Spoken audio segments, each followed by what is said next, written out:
The national lockdown is placing pressure on families in different ways across the country. Now, government may call on citizens over 60 years old to continue in self-imposed isolation until later this year. The challenge, though, is that many grandparents are often the primary caregivers and in a household. To discuss this, we're joined via Skype by Catherine Hall from the University of Cape Town's Children's Institute. Dr. Hall, thank you so much for joining us this morning. Now, according to research that you and your colleagues continue to do, we're talking about millions of children, many of whom will be expected to go back to school in the coming months, who live with their grandparents in the absence of their parents for various reasons. How do you believe, it might be a bit early to tell, but how do you believe this could impact on the plans that authorities are putting in place to fight the coronavirus? Yes, well, thank you very much. Yeah, I think that, to even step a bit backwards and just make the point that when we import best practice from other countries into South Africa, it's really important to bear in mind the local situation and dynamics in South Africa that may be different in other places. So, for example, when the instruction came for everyone to stay at home and wash their hands every hour, if we look in the data, we can see that around 6 million children don't have any water on their property. So it's not possible to do that.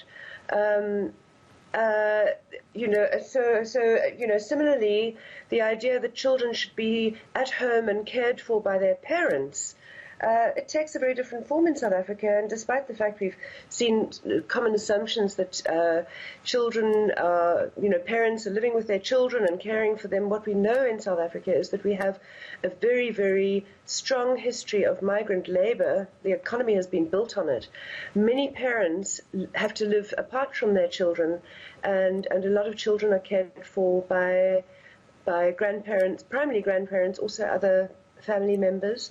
And I mean, this is part of the richness of our society, is the role of the extended family in many instances, but it often gets overlooked when policy decisions are made, or the impacts on those families. So if I can give you a sense of the extent of it, there are nearly 19 million children in South Africa.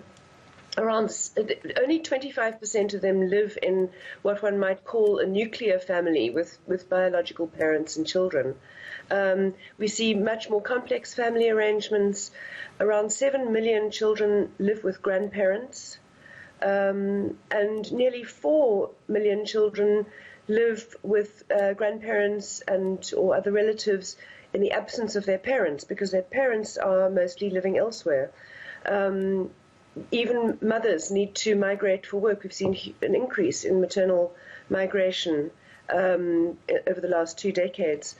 And so what we have is a situation where children are overwhelmingly cared for in poorer households, in larger households where there may be overcrowding, where you have elderly caregivers providing care. We should remember that not all grandparents are old. Many grandparents are still under the age of 60, so they don't have access to, for example, an old age pension yet. But those care arrangements exist. And what is interesting is that we've seen some amendments. For example, 2 days ago to the regulations, a new amendment came out because there was a strong call for children whose parents had joint custody to be able to travel from one parent to the other. Now, this is effectively a minority issue. We're not thinking at the same time about firstly the impacts on children who have been separated from their parents for all these weeks because of the lockdown, because they have not been able to travel to see each other. And of course, there will be real concerns later on for children who are in the care of elderly grandparents, because as we know now from the medical evidence, children may not be as at risk of the severe effects of the virus, but they are perfectly able to transmit it.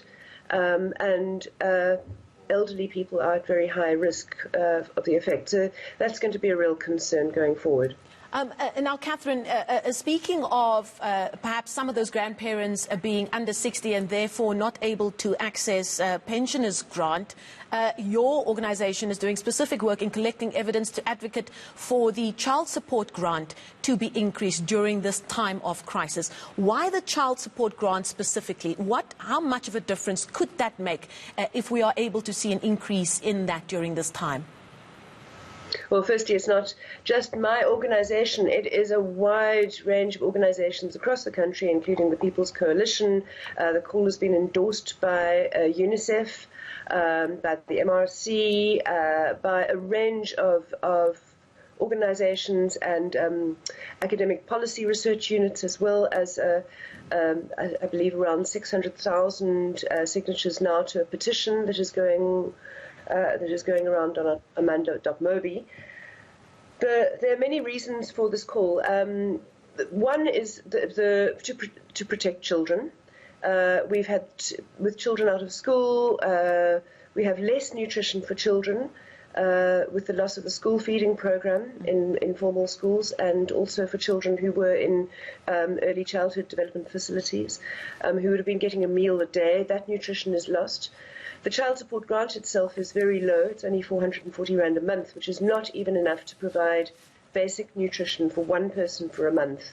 Now, in the context of the lockdown, we are facing massive job losses, particularly in the informal sector, which is very vulnerable at this stage in the lockdown, and which supports an enormous number of households. Something like 5.5 million informal sector jobs are at risk, which would support 16.5 million individuals in the country. So how does one provide social assistance and humanitarian relief to those households who are losing income? And of course, there are various options, but the quickest and easiest one is to use the child support grant, which already goes into nearly 6 million households across the country, and they are amongst the very poorest households, most at risk. So yes, we need to be protecting households financially, because as we are seeing across the news, there are really big concerns now about spreading hunger and famine in the context of the lockdown and its economic effects. Really important point made there, Dr. Catherine Hall. Unfortunately, we've run out of time. A senior researcher with the University of Cape Town's Children's Institute joining us via Skype. Some really important points being made there for the plight, especially of children, and her organisation, along with many others, making the case that the child support grant is where they could perhaps see an increase that could help so many families to